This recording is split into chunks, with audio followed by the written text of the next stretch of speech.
یادم آید روزگارانه که با هم در بهاری زندگانی بچه بودیم.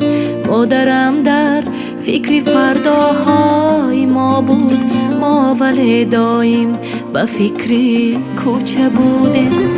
ترنه ها باز آمدن از دوری دور، بچگی حیفا دره ها پس نآمد. در تلاشی زندگی خود را فسردیم، مرهمی در لحظه واپس نآمد. روزها گه شادگاه پرزی دردند بر سراغی ما، ولیکن بر نگردند. روزها گه شادگاه پرزی دردند بر سراغی ما، ولیکن بر نگردند.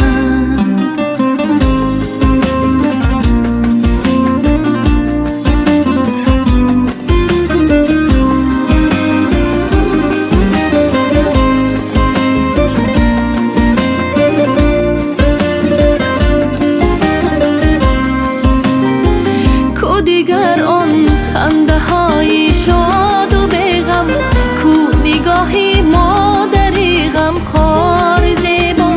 به محل یاران عزیزان آه رفتن، فای از دنیا از این دهری فریبا.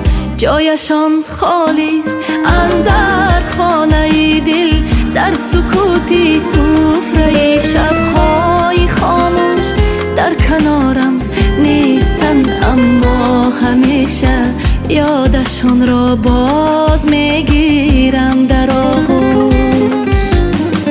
روزها گه شادگاه پرزی دردند بر سراغی ما، ولیکن بر نگردند. روزها گر شادگاه پرزی دردند بر سراغی ما، ولیکن بر نگردند.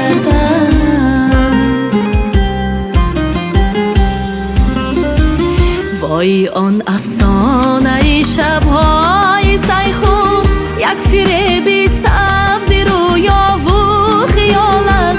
قصه شهزاده خوب و کنیزک، باورم بین ما دیگر امری محالت.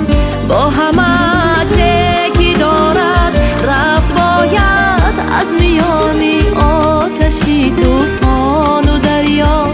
میبرد تا آسمان آواز دل را، داد از دستی تو ای بی رحم دنیا.